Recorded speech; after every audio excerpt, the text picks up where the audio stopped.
mainland, the more these characteristics I'm about to describe are true.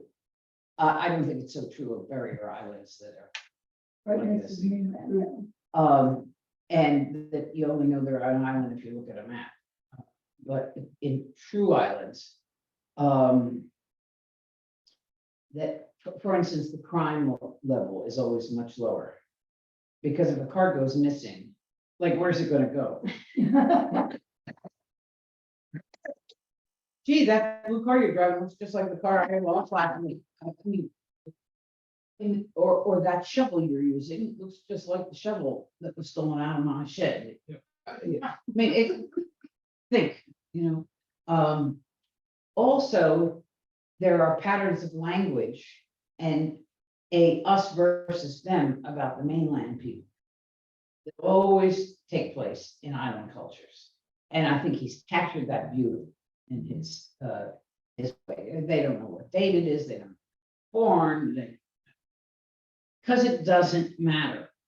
Where we live, it doesn't matter whether it's 1897 or 1902. It doesn't matter if you were born in 1868 or 1888.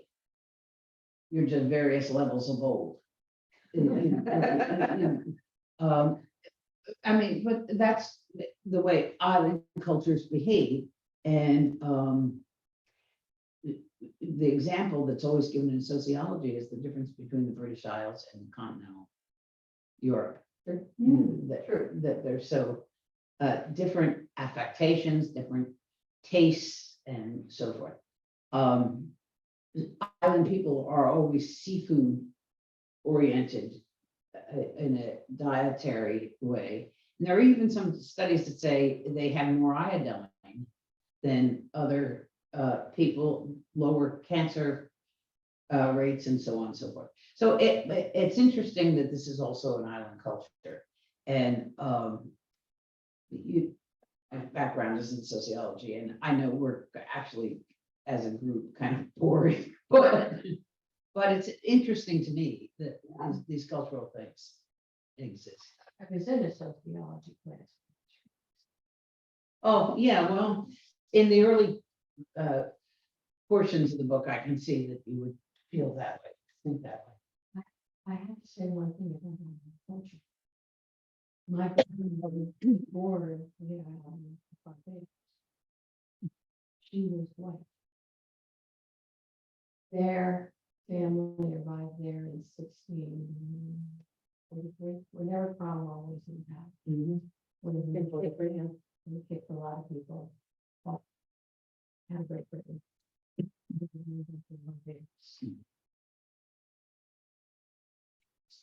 Because they lived out earth and red. Many of them mixed with the island culture, many did not. And those who did not considered themselves very different from the others, The Barbadians, yeah. the Barbadians. My grandmother's family mixed. So their relationship to the island culture was they were just as poor as the island culture, but they would never intermix. Well, very much like if you read years ago, the James Michener book, Hawaii, that the missionaries went to do good and wound up doing very well for themselves. Yes. But they isolated themselves. One of the reasons Apple Island or Malaga is a disgrace to the state is because of the mixed race nature, but also the incestuous nature that is a very important, sub theme here. That so you'll see this theme repeated, particularly Zachary Hand to God. Yeah. That he he's pondering a very heavy truth. That since only Noah's family was saved in the ark, the brothers and sisters must have married each other. And so, why is this so scandalous, this practice of ours? Which is a very fair question in this other Eden. One of the things that happened to me in reading this book, which I didn't expect, or of course you never anticipate these things, but I was a little bit surprised. Years ago, when I was a young pastor, I mean, I was maybe two, if that, maybe even the first year, I don't remember. I was an associate pastor at the Lake Forest Presbyterian Church, which is a large, wealthy congregation north of Chicago. So for instance, A.B. Dick of A.B. Dick Business Supplies was a member. The Waltons, who were owners of Union 76 Oil, were members. Margaret Hart, the sole owner of Quaker Oats. I mean, so it's a very wealthy congregation. Yeah, big congregation, about 2,500. One of the people whose name I, of course, would not share with you, is a very prominent man in Chicago business. Everybody there commuted to the Loop on the trains. And they were almost all professionals. His boy, who was I think he was out of high school, but oh yes, he had dropped out of college. He'd gone to someplace like Amherst and then dropped out. And so he was kind of clunking around the house, and these were pre-drug days, but he drank a lot and, you know, crashed up cars and got into scrapes with local police. And of course, the local police were very careful with these genteel people. So if you got in trouble with the local police, you really had to do something bad, because they weren't gonna lock horns with these powerful families. Anyway, this kid finally one night stole a car, and a very valuable car. It was like a Range Rover, or Bentley, or, I mean, some not, you know, not a Corvair we're talking here. And it was quite a mess, and it wasn't his first mess, and the judge was not inclined to and so he sent him to prison. I mean, he literally said, you have to serve 2 years in prison. And I was a young pastor, had no idea. And I wasn't a mom or just, let's attribute it to callowness of youth, let's just say. I was 24 years old, so I knew nothing essentially. That makes the town make a footnote. And I sat with this family in their agony, really. And the mother was almost defensively, a good boy, he just needs to mature. We're going to get him back on track. He's going to serve his time. We're going to get him back on track, and it's going to be fine. Which actually came to pass. And he was sent to a rather genteel prison too, in Joliet. He wasn't sent to Cook County Jail. The father was just, if somehow he internalized it as his own film. And I haven't thought of this in years. I mean, it's been 40 years since I've even thought of this. And he wept and wept and wept. And of course, I have no idea what to do. And then he said, in the irony that is ministry, after the kid actually was off to prison, we were sitting talking in my office, and he was leaving, and he said, I believe what you're saying, because I kept assuring him that God loves his son and hopes and believes, and the best for him. And he kind of stopped crying and said, Jesus was hung between two thieves. Is that true? I said, yes, that's true. He said, then there's hope for my boy, because Jesus said, today you will be with me. And that's the first time I think I remember it personally, the alchemy, the mystery that is ministry. I actually didn't say anything. I mean, I really wasn't being very helpful at all. I was just like aghast and trying to be patient. My father died when I was 5. I'd never seen a man cry in this way. I was like, what do I say? What do I do? What do I say? And probably because I didn't know what to say, I didn't say much. And so he processed it himself. But it's the first time I saw that alchemy that is ministry. And then I knew for sure I wasn't the healer, I was the conduit. And I tell you that story because Zachary, hand to God, is the pipe in the story that keeps telling the story. This is in Eden, there was Adam and Eve.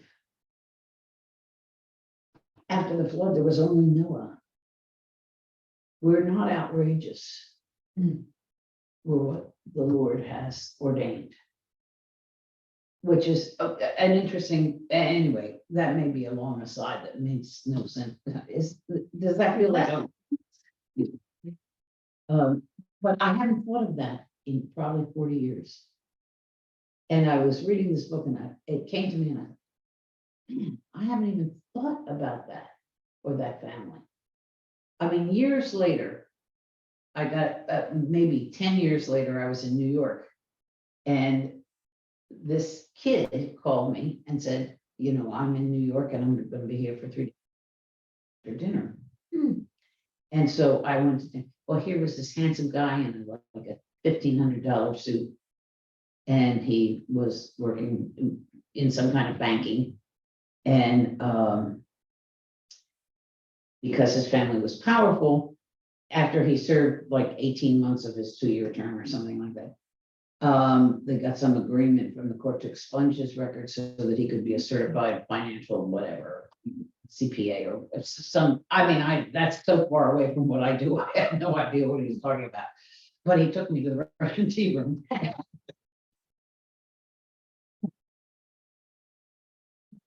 And so, but I mean, that's the last time I remember thinking about that guy.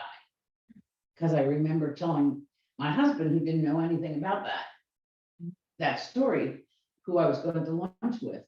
And I was myself sort of bowled over with this, I went to the Russian tea room and met this guy.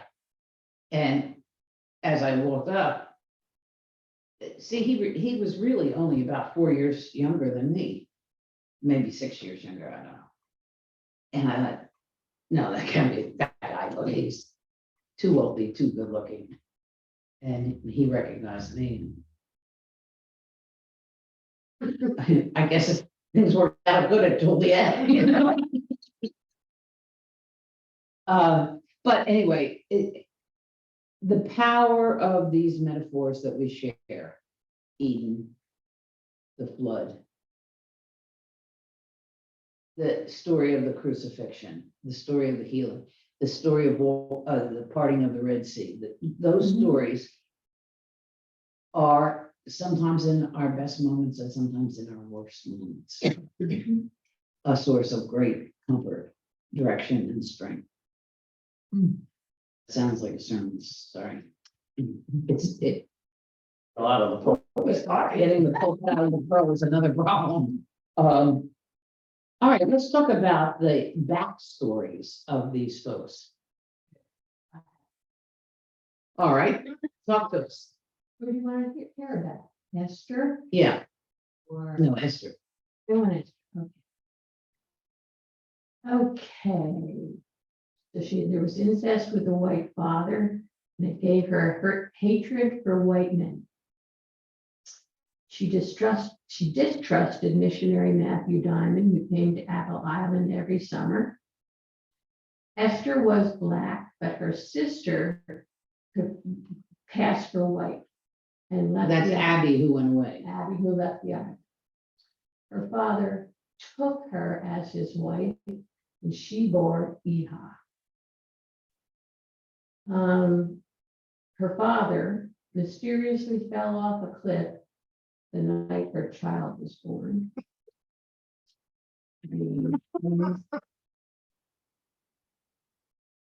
She's haunted by visions of his ghost. I don't know what happens. Okay, what else about Esther?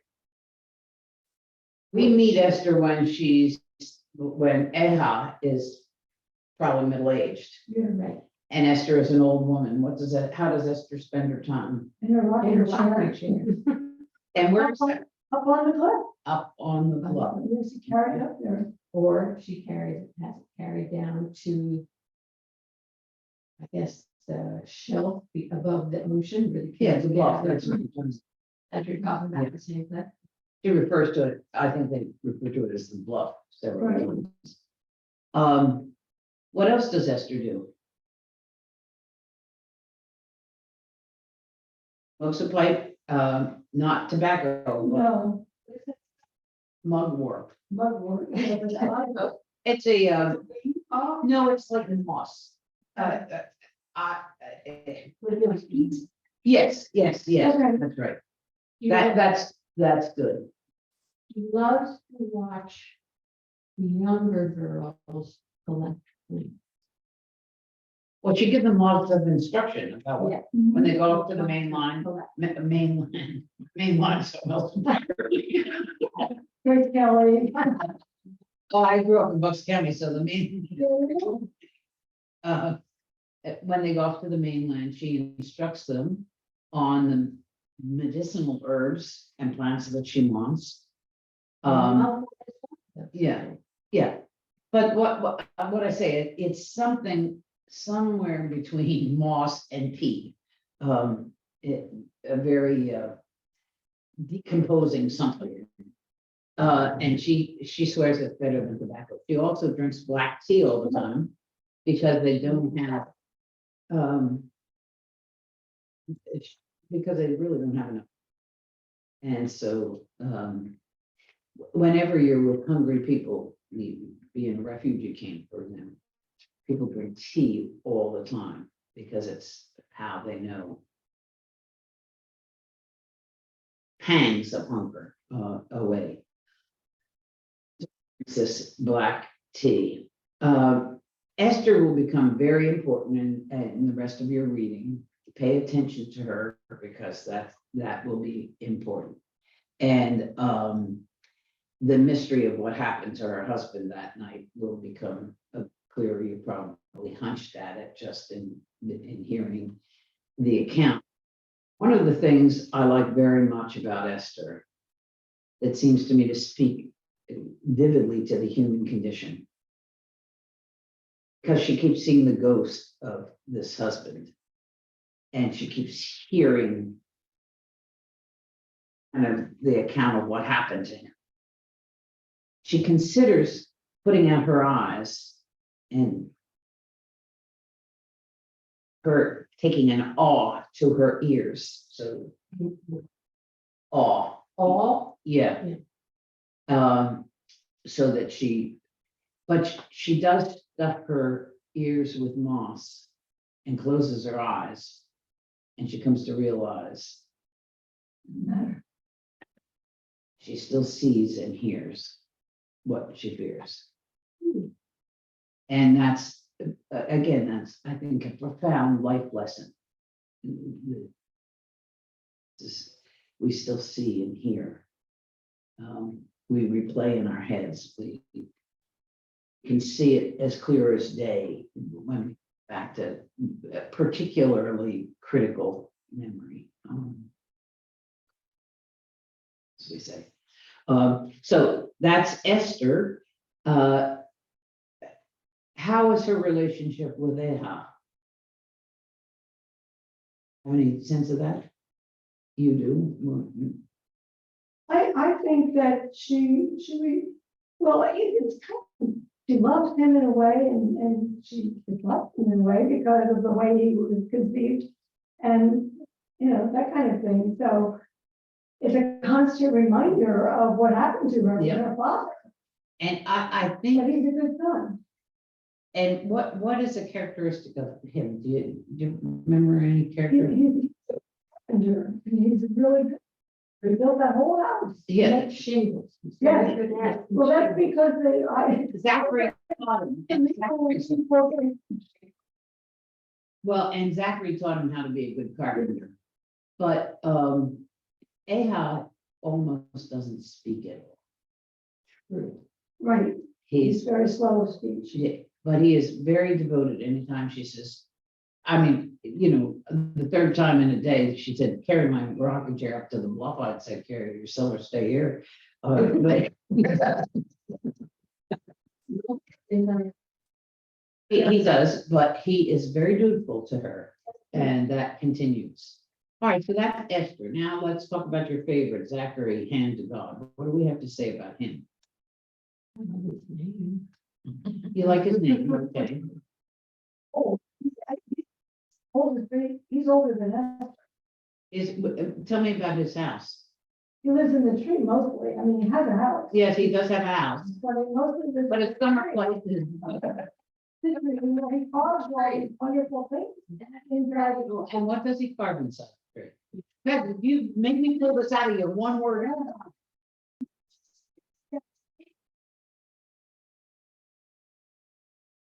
The word that came to my mind is the iconostasis. The what? The iconostasis, the screen that is in an Orthodox church Right. that screens off the altar.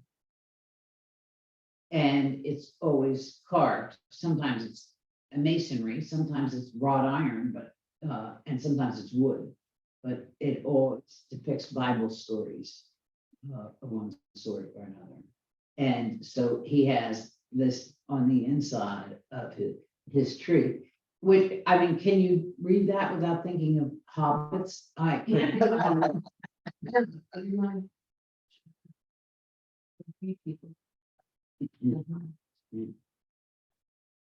What else about Zachary? What's his background?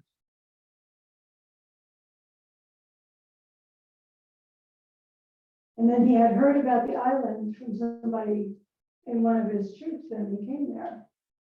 Oh, yeah, he's the one that taught the kids, what's his name? Hang, John Calhoun. Or Jeff Davis. no, hang Jeff Davis from a sour. Right. Well, you'd want to teach your children. So Zach, know the tune to that?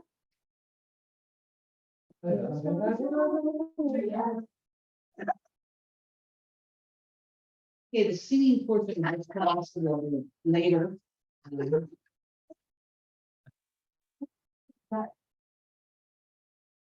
So, all right, so Zachary is an interesting figure to my mind, because he looks at the world with the eyes of the world. I mean, unlike the others, he has been places. He has elected this place against the wider world. Most of the people there have not elected this, but this is what they know. This is where they were born. But Zachary, and maybe that's what makes him a prophet. There's a wonderful line in here. I don't know where it is. And what difference would it make if I said it was page 157? But a wonderful line, he says, the prophets are not people who know more than anybody else. They're the people who can. Interesting thought. Jeremiah. Is coming, says the Lord, when I will make a new covenant with my people, not of the like the old covenant, but the new covenant, which is blessed in love. That's Jeremiah, the prophet. was he somebody who could see the future? Or somebody who saw the necessity of the present day? Interesting question. Am I being a little tedious today? Good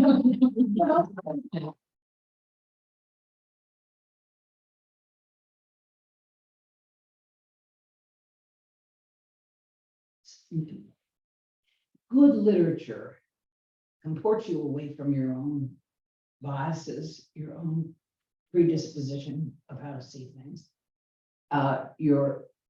It tests your own sense of reality, what is real and true, and often what is notable.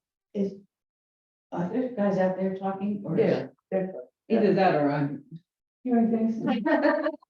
wandering off. Probably about radar. They're seeing the things as they are today.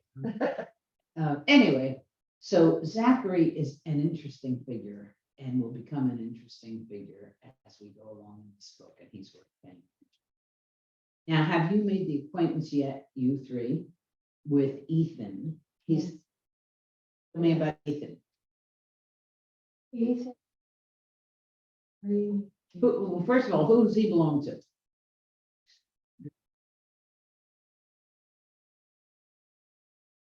The honey.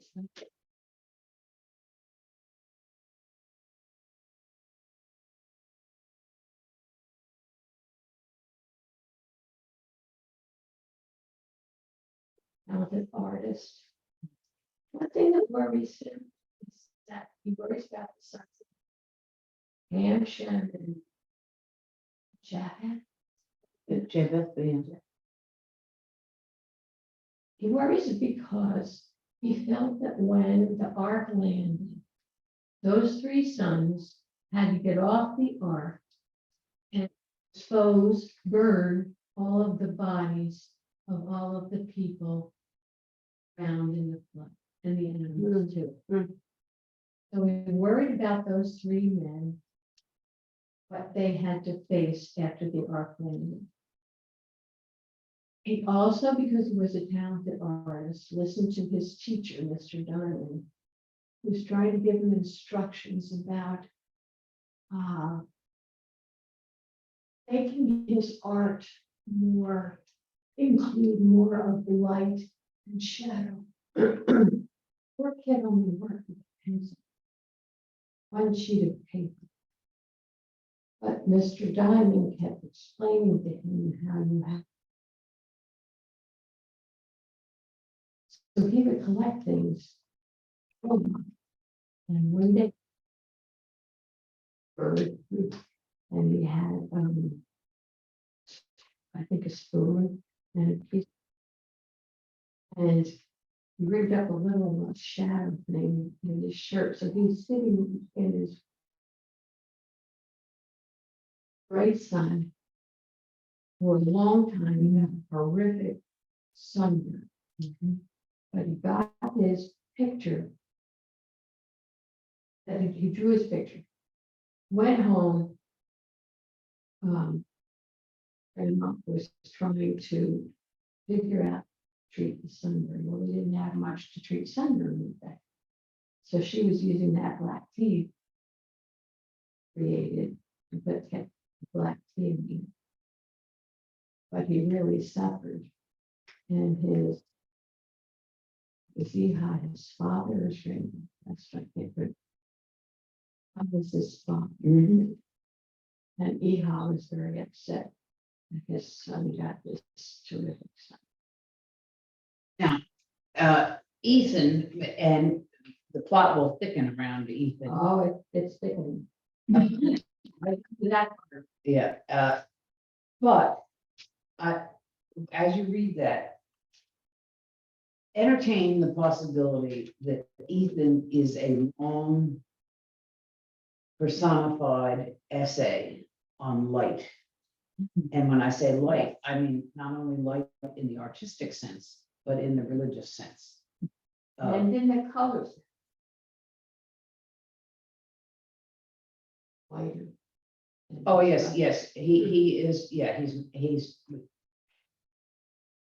people, the people on Apple Island are like paint chips. I mean, from the white to the black, black, and everything in between. And he is. So just ponder, entertain the possibility that Ethan is long essay on light. And the darkness could not put out the light. Think of First John 1. So that's that. Now, Nancy just said an important thing about his concern about body disposal after the Great Flood. And so we find him making pictures over and over of dead birds, dead fish, dead things after the flood. So there's a kind of an interesting story, but pay attention to Ethan because that will become important as well. All right, what about Matthew Diamond? How do we see him? Matthew Diamond wants to do good.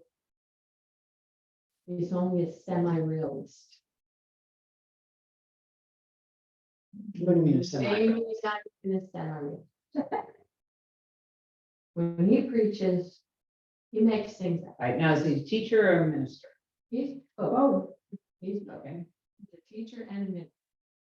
Comes out there in the summers. He runs a school. He runs a Bible study, and he preaches on Sundays to a congregation that shows up out of habit more than anything. Because most times they don't understand a word he's saying. They catch some of his sermon, but not all of it. I think he's making things up. Is Is there something wrong with that?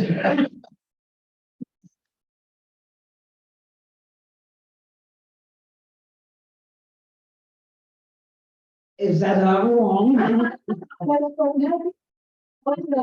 Matthew also said that he just didn't like black people. Well, yeah, and on page 65, he said that the skin colors of Noah's sons vary. That there was a bronze one and a copper one. I don't know if he was making that up. Rick, that's in the Bible. I've never come. Well, I don't know. Wait a second, we got to unravel this. I don't know that he was making it up. Well, that's what I didn't know either. I think it's self-evident. If Noah is the great repristination, I mean, the making pristine again, starting over, then they must be of different colors because we have different colors of people now. Do you understand? I mean, either it's the myth, so it can't be partial. I mean, it's going to be. So I don't think he was making it up. I think Matthew Diamond is in many ways the personification of the long, sad history of Christian missions. That I said earlier that the missionaries to Hawaii went to do good and wound up doing very well. The most important financial experience of their success is the little pineapple. The second most is the Punahou School. One of the Punahou School. It's the Barack Obama went there. It's a prestigious. Well, I don't know how many prep schools there are in Hawaii, but it's a very, very prestigious. I mean, it's like Choate or Lawrenceville or something. It's a very prestigious school, and it was the school that missionaries built for their own sons and daughters. They became very wealthy and so forth. They spent a lot of their time trying to monitor and correct the behavior of sailors and to get native women wear something over their breasts. Because to them, that was somehow instrumental in the gospel. We don't usually think of those things as so instrumental in the gospel these days, but in some ways, Matthew Diamond made people aware of Malaga or Apple Island, and that coincided with this genetics phase and chronology and all of that, and in some ways led to their demise. Even though he was against it, his behavior provoked it. And that is so often the case. Most blatant example I can think of is Christian missions to the American Indians or Native American Oh my people, God, what is it? or First Peoples of Canada. And they did it for reasons that their perception was these are barbarians and we only do good to restore them to what God intended them to be, which is much like myself. That's essentially the assumption. Mhm. And so in the name of that, families tortured children with not allowing them to speak their native language. There's a terrible account about a child that finally dies in what is that guy's name? It's in Western New York State. Well, he's considered, he's the missionary to the Indians. And that's the word they use, Indians, because it's 18th century. No, not Marquette, but it begins with a W. Anyway, he goes out from Western New York State where he knows the Ondagwa Indians or something and goes to the West. And he has in his diary an account of a child that he's so sorry. He's praying for the soul of this child because this child just would not say water. Just kept saying it in its own native language. And so he couldn't give her water because she wouldn't say it. And so she dies. And so in some ways, Matthew Diamond is this, and I can't help but think that name is not plucked from the air. Worcester? No. Something like Whitney, missionary to Indians. York State or something like that. Well, I can just see that in the, history book. Those missionaries were They still are. They still are. I have the most mixed feelings about, I've been in overseas mission. Feelings about missionaries in some ways. In some ways, they love the unlovable. And in some ways, the unlovable would be better off without them. just like Matthew Diamond, when all those people were there doing the measurements. I realized that she can speak Latin. Right. Well, algebra. Feelings for these children, don't just look at them outside. On the other hand, it is his provocation that brings all this about. All right, so I think we've talked about the genre. This is fine literature. We've talked about the characters. This is fictionalized history. And we've met four very, very central, Esther, Zachariah, and Ethan, and Matthew Diamond. And so without giving away the plot, which you did very, very well, may I say. I encourage you to continue reading.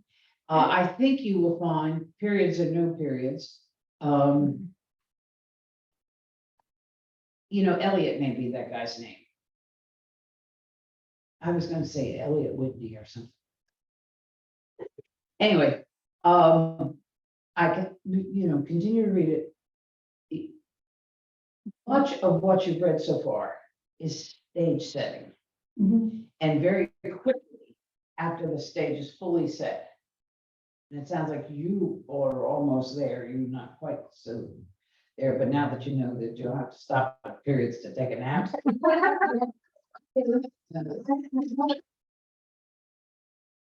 And it won't spoil anything for you, but I was stunned when the book ended. Like, oh my gosh, it's over. Well, but it gives us some clues about what happens next. Oh, absolutely, Um, yeah. I have two vocabulary words I have to ask you. You said you know what dominions. yes, All right. These are two words that okay, What are they? the good doctor used in his sermon. Midrash. midrash, yeah. There are two kinds, yes, it's Hebrew. There are two kinds of interpretive statements about any Bible, halakhic and Haggadic midrash. Those are two kinds of midrashes. So, for instance, take the sower. A halakhic midrash is to say, you be good seeds. Don't be like the seeds that are among the weeds and the rocks. That's halakhic midrash. Okay.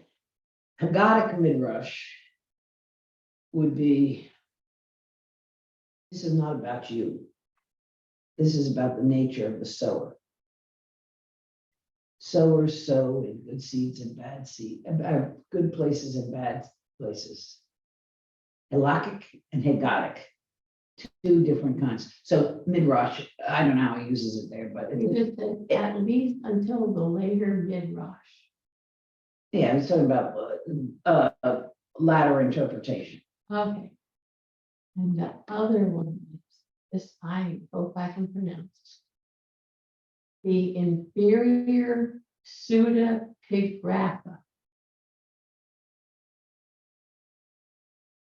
I don't know. Pseudepigrapha. He uses in the sermon to these people on this Yeah. side.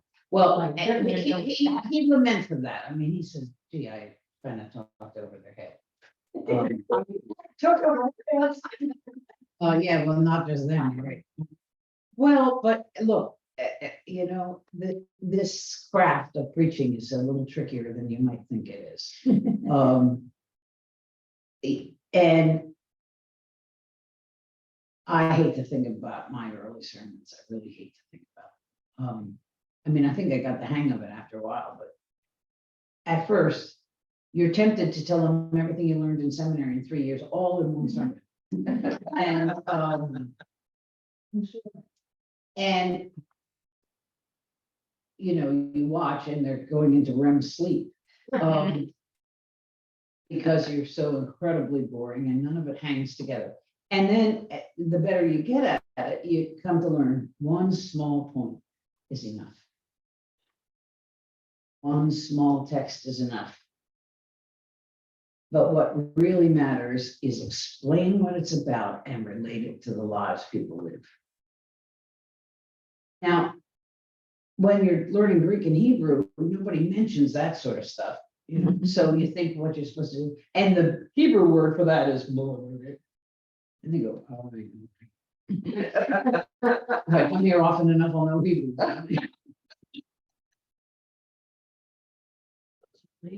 Spurious or pseudonymous writings, especially Jewish writings ascribed to various biblical patriarchs and prophets, but composed within approximately 200 years of the birth of Jesus Christ.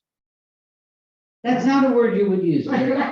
No, Well, and besides that, all the prophets, Isaiah, Jeremiah, Micah, are 6th century before the Common Era.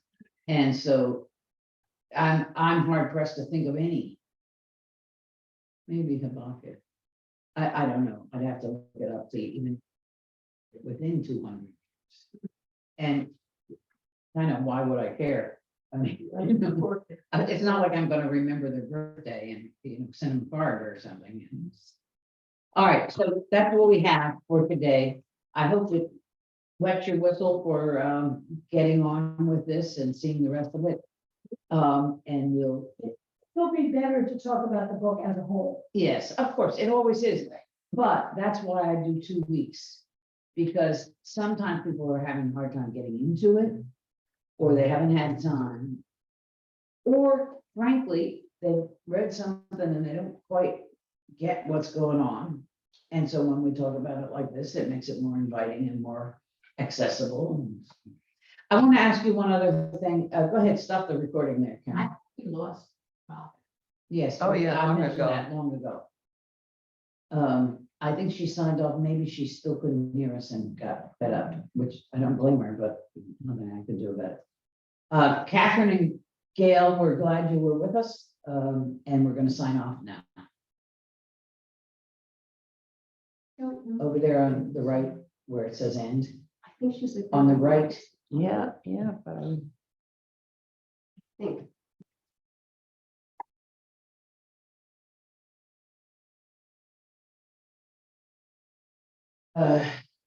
Gail's still with us, but that's right. I wanted to ask you, when we did the Bible study, and I think all of you were at Bible study, yeah? Mhm. I want to talk to Molly, I think she's back today, yes. The eighth, Huh? she's back the eighth. It's in the, Oh. not in this, it's the nine. Oh, the ninth, yeah, the ninth. Well, yeah, that's right. She's back this time next week. But we did a Advent and a Lent. I was